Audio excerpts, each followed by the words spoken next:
بسم اللہ الرحمن الرحیم۔ السلام علیکم، ہمارے چینل میں خوش آمدید۔ محمود بہت خوش تھا اور آخر ہوتا بھی کیوں نہ، اس کا برسوں کا خواب پورا جو ہوا تھا، اس خوشی کو وہ اپنی بیوی کے ساتھ بانٹنا چاہتا تھا۔ اس نے دفتر سے ہی بیگم کو فون کیا اور کہا آج ہم باہر کھانا کھائیں گے۔ بیوی نے اس فراخ دلی کی وجہ پوچھی تو اس نے کہا گھر آ کر بتا دوں گا۔ وہ شام کا بے صبری سے انتظار کر رہا تھا کہ گھر جا کر اپنی خوشی اپنی بیوی سے بانٹے۔ شام ہوتے ہی وہ دفتر سے نکلا اور گاڑی بھگاتا ہوا گھر کی طرف روانہ ہوا۔ راستے میں ایک سگنل پر اسے مانگنے والی ملی۔ پہلے تو اس نے اسے نظر انداز کر دیا، مگر جب اس نے اصرار کیا تو اس نے مانگنے والی کو پیسے دے دیے۔ پیسے دیتے وقت اس کی نظر اس پر پڑی تو وہ انتہائی جاذب نظر، خوبصورت اور دلکش تھی۔ نیلی آنکھیں، گوری رنگت، گال گلابی، عمر کوئی 18 یا 20 سال ہوگی۔ وہ مسلسل اس کی طرف دیکھ کر مسکرا رہی تھی۔ محمود کی نظریں بھی اس کی جھیل سی آنکھوں میں کھو گئیں۔ اسے یہ احساس ہی نہ ہوا کہ کب سگنل کی بتی ہری ہو چکی ہے۔ جب پیچھے کھڑی گاڑی نے ہارن دیا تو وہ ایک دم چونکا اور تیزی سے گاڑی آگے بڑھا دی۔ محمود ایک 28 سالہ خوبصورت اور باہمت شخص تھا، جس کے والدین اس وقت فوت ہو گئے جب وہ صرف 18 سال کا تھا۔ کوئی اور رشتہ دار نہ ہونے کی وجہ سے اسے اپنی پڑھائی کا بوجھ خود ہی اٹھانا پڑا۔ اسے شروع سے ہی کہانیاں لکھنے کا شوق تھا، وہ بھی معکوف الفطرت، کالے جادو اور جنات جیسے عنوان پر۔ اسی شوق کو اس نے اپنا پیشہ بنا لیا۔ شوق اگر پیشہ بن جائے تو انسان بہت جلدی ترقی کی منزلیں طے کرتا ہے۔ یہی کچھ محمود کے ساتھ ہوا۔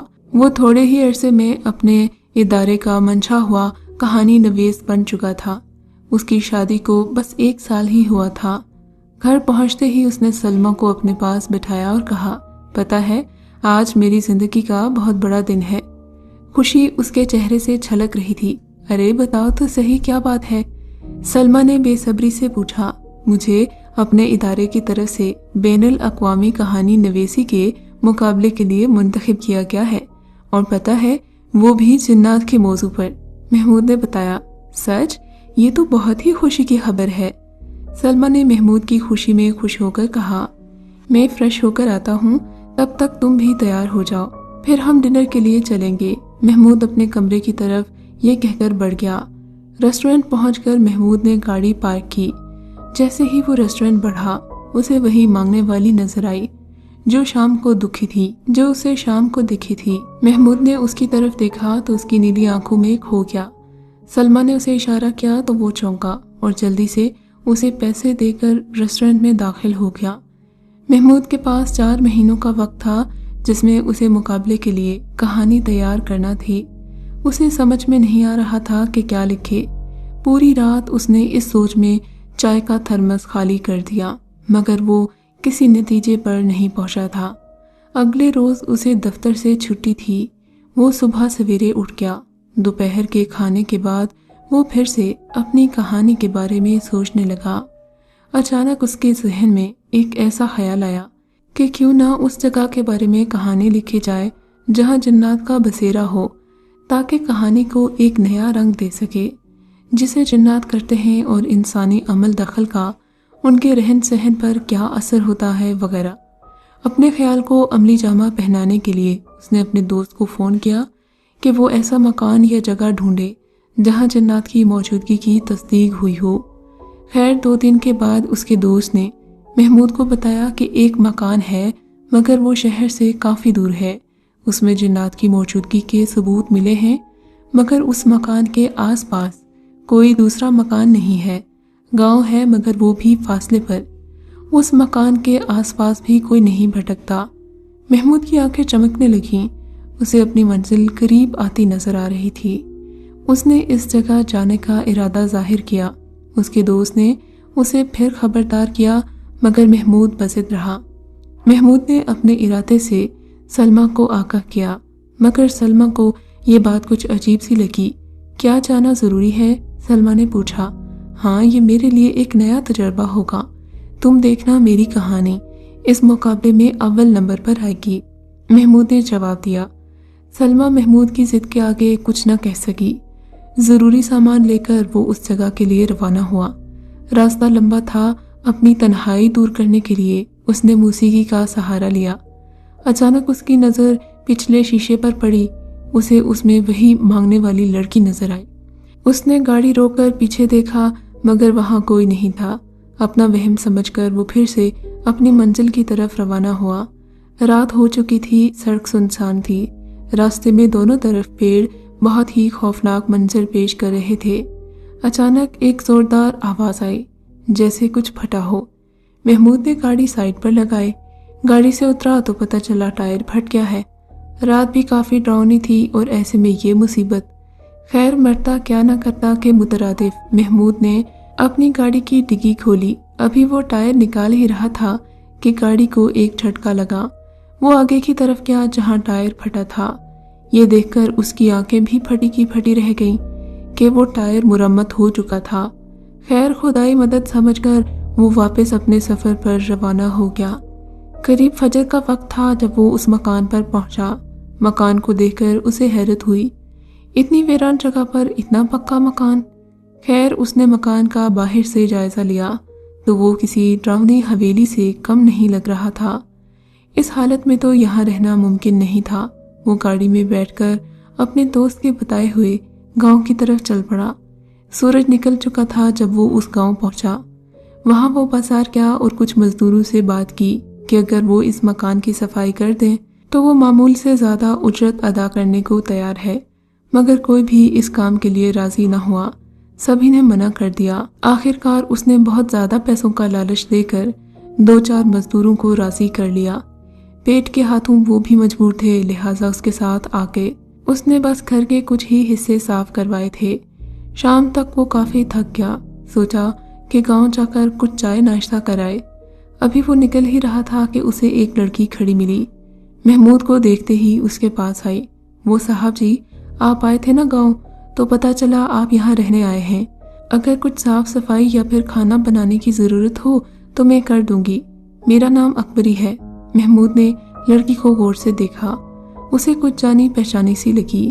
خیر اس نے زیادہ غور نہیں کیا اور کہا ٹھیک ہے، کام تو تم کر لینا، مگر یہ بتاؤ یہاں آتے ہوئے سبھی ڈرتے ہیں، آخر تم کیسے راضی ہو گئیں؟ محمود نے سوال کیا۔ ارے صاحب، پیٹ خالی ہو تو ڈر ور سب ختم ہو جاتا ہے۔ خیر محمود نے اسے غریب سمجھ کر رکھ لیا۔ اس لڑکی کی خوبصورتی کسی کے بھی ایمان کا امتحان لے سکتی تھی۔ محمود نے اس رات چائے پیتے ہوئے اس سے پوچھا، ایک بات بتاؤ، کیا تم نے یہاں کبھی کوئی دیکھا ہے؟ نہیں صاحب، اور میں نہیں ڈرتی جن ون سے۔ محمود نے اپنا کام شروع کر دیا۔ وہ تو اسے کچھ بتانے والی نہیں تھی۔ اس نے ہر ایسی جگہ کیمرے نصب کر دیے جہاں جنات کے وجود کا شبہ ہو۔ کافی دن گزر گئے مگر اسے کچھ نہ ملا۔ ایک رات باورچی خانے سے اسے کچھ آوازیں آئیں۔ وہ اس طرف کو بھاگا۔ باورچی خانے پہنچ کر کیا دیکھتا ہے، الماریوں کے دروازے زور زور سے کبھی کھلتے ہیں اور پھر اسی رفتار سے بند ہو جاتے ہیں۔ اس نے ضروری آلات نکالے، ان میں دیکھنے لگا۔ اتنے میں اکبری وہاں پہنچی۔ جیسے ہی وہ آئی دروازوں کا کھلنا بند ہونا بند ہو گیا تو محمود نے بھی اپنے آلات ایک طرف رکھ دیے۔ وہ اس رات بہت خوش تھا۔ آخر کار اسے ایسا کچھ دکھائی دیا تھا جسے وہ یہ کہہ سکے کہ یہ واقعی کسی اور مخلوق کا کام ہے۔ ایک دن اس نے گھر بات کرنے کے لیے فون نکالا تو پتہ چلا کہ نیٹ ورک رک گیا ہے۔ ابھی وہ جھنجھلائے ہوئے لہجے میں بار بار فون پر نمبر ملا ہی رہا تھا کہ وہاں اکبری آ گئی۔ اکبری کو دیکھ کر وہ اس کی طرف مڑا تو اسی لمحے فون کی گھنٹی بجنے لگی۔ محمود خوش ہو گیا کہ چلو نیٹ ورک آ گیا۔ اس رات محمود اس حویلی کے اوپری حصے میں جانے لگا تاکہ وہاں کچھ معاملات ہوں تو انہیں ریکارڈ کر سکے۔ ارے صاحب اوپر مت جانا، محمود کو جاتا دیکھ کر اکبری چلائی۔ کیوں، اوپر کیا ہے؟ محمود نے پوچھا۔ نہیں صاحب، وہ کہتے ہیں کہ اوپر جنات کا زیادہ اثر ہے۔ وہ گھبرائے ہوئے انداز میں بولی۔ تم تو ان سب چیزوں سے نہیں ڈرتی؟ محمود بولا۔ نہیں ڈرتی تو نہیں ہوں، پر آپ اکیلے مت جائیں، سب گاؤں میں کہتے ہیں کہ اگر 1 سے 2 ہوں تو جنات نہیں آتے، اکبری بولی۔ خیر محمود نے اسے بھی ساتھ لیا اور اوپر کے کمروں میں کیمرے اور دوسرے آلات نصب کر دیے۔ اس رات محمود اپنے لیپ ٹاپ پر کچھ کام کر رہا تھا۔ اکبری اس کے سامنے ہی نیچے زمین پر بیٹھی اسے بڑے پیار سے دیکھ رہی تھی۔ تمہارے گھر میں اور کون کون ہیں؟ محمود نے کام کرتے ہوئے لیپ ٹاپ سے نظریں اٹھائے بنا پوچھا، جی میں اکیلی ہوں۔ اکبری نے سرسری سا جواب دیا۔ اچانک ہی اس نے محمود سے کہا، آپ وہاں سے اٹھیں اور یہاں آ کر کام کریں۔ کیوں، یہاں کیا ہے؟ محمود نے پوچھا۔ نہیں، کوئی خاص بات نہیں۔ اکبری بہت بے چین لگ رہی تھی۔ اتنے میں باورچی خانے سے کچھ آوازیں آئیں۔ محمود اٹھ کر اس کی طرف بھاگا۔ باورچی خانے میں کچھ بھی نہیں تھا۔ پھر اچانک زوردار دھماکہ ہوا۔ دیکھا تو چھت پہ لگا فانوس گر چکا تھا اور عین اسی جگہ گرا تھا جہاں وہ بیٹھا تھا۔ اس نے خدا کا شکر کیا کہ جان بچ گئی۔ اس کے لیپ ٹاپ کو معمولی نقصان پہنچا تھا۔ رات کو وہ لیپ ٹاپ اوپر لگائے کیمروں کی ویڈیو دیکھ رہا تھا کہ کمرے میں اسے کچھ سائے نظر آئے۔ چیزیں بھی خود بخود ادھر سے ادھر ہو رہی تھیں۔ تم نے ٹھیک کہا تھا، اوپر کی منزل پہ اثرات کچھ زیادہ ہیں، اس نے اکبری سے کہا جو اسی وقت گرما گرم چائے لے کر آئی تھی۔ اگلے روز اکبری کام میں مصروف تھی۔ محمود نے سوچا اوپر جا کر خود لائیو ریکارڈنگ کرنی چاہیے۔ وہ اوپر کے کمرے میں پہنچا اور اپنا کام شروع کر دیا۔ اسے ابھی کچھ دیر ہی ہوئی تھی کہ کمرے کا دروازہ بند ہو گیا اور پورے کمرے کا سامان ادھر سے ادھر ہونے لگا۔ کبھی ہوا میں معلق ہوتا تو کبھی زور سے زمین پر آ گرتا۔ محمود تھوڑا گھبرایا ہوا تھا، مگر اس نے سوچا اس سے بہتر موقع اسے نہیں ملے گا۔ وہ ریکارڈنگ میں مصروف رہا۔ اچانک اس کے گال پر زناٹے دار تھپڑ پڑا، جس سے وہ تھوڑا گھبرایا۔ دروازے کو کھولنے کی کوشش میں لگ گیا، مگر دروازہ کھل نہیں رہا تھا۔ پھر اس نے بھرپور زور لگایا تو دروازہ کھل گیا۔ سامنے اکبری کھڑی تھی۔ محمود فوراً باہر نکل گیا۔ اکبری کے آتے ہی کمرے میں سکوت طاری ہو گیا۔ یہ سب کچھ اچانک کیسے تھم گیا؟ محمود بے یقینی کی کیفیت میں بولا، ارے صاحب، میں نے کہا تھا نا اوپر اکیلے مت جانا، دیکھا 1 سے 2 ہوئے تو جن بھاگ گئے۔ اکبری نے وضاحت کی۔ اس واقعے کے بعد محمود اکبری کے مشوروں پر عمل کرنے لگا۔ دونوں میں دوستی کے رشتے کی بنیاد ڈل چکی تھی۔ یہ رشتہ آہستہ آہستہ سیڑھیاں چڑھتا ہوا محبت تک جا پہنچا۔ محمود کو پتہ ہی نہ چلا کب وہ اکبری سے محبت کر بیٹھا۔ ادھر اس کے دل میں بھی ویسی ہی آگ بھڑک رہی تھی۔ اکبری اب ہر قدم محمود کے ساتھ رہتی، اس کے ہر کام میں اس کا ہاتھ بٹاتی تھی۔ ارے یہ کیا؟ ایک دن محمود نے اپنے سامان میں پیسے دیکھے تو اسے پتہ چلا پیسے بہت کم رہ گئے ہیں، جبکہ گاؤں سے اسے ضروری سامان بھی لینا تھا۔ ارے کیا ہوا، آپ پریشان کیوں ہیں؟ اکبری نے محمود کو پریشان دیکھ کر پوچھا۔ محمود نے اسے اپنا مسئلہ بتایا۔ آپ ٹھیک سے دیکھیں، شاید ادھر ادھر رکھ دیے ہوں۔ محمود نے بے یقینی کی کیفیت میں کپڑوں کو الٹ پلٹ کر دیکھا تو حیران رہ گیا۔ وہاں 1000 روپے کے نوٹوں کی گٹی تھی۔ وہ سوچ رہا تھا یہ کب میں نے رکھی؟ پھر سوچنے لگا ہو سکتا ہے کہ سلمہ نے رکھی ہو اور بتانا بھول گئی ہو۔ خیر، اس کا کام ہو گیا تو اس نے اس بارے میں زیادہ سوچنا مناسب نہ سمجھا۔ اس رات وہ اپنے لیپ ٹاپ پر مکان میں ہونے والی غیر معمولی حرکتوں کے بارے میں لکھ رہا تھا اور ساتھ ہی ساتھ الگ الگ کمروں کی ویڈیو دیکھ رہا تھا، مگر اسے کچھ بھی غیر معمولی نظر نہیں آیا۔ پھر ایک کیمرے کی ویڈیو میں اسے ایک سایہ اڑتا ہوا نظر آیا۔ اس کا ماتھا ٹھنکا۔ اسے اس سائے کے چہرے پر ویڈیو روک دی۔ اس نے ویڈیو زوم کی تو آنکھیں پھٹی کی پھٹی رہ گئیں۔ اتنے میں اکبری چائے لے کر آئی۔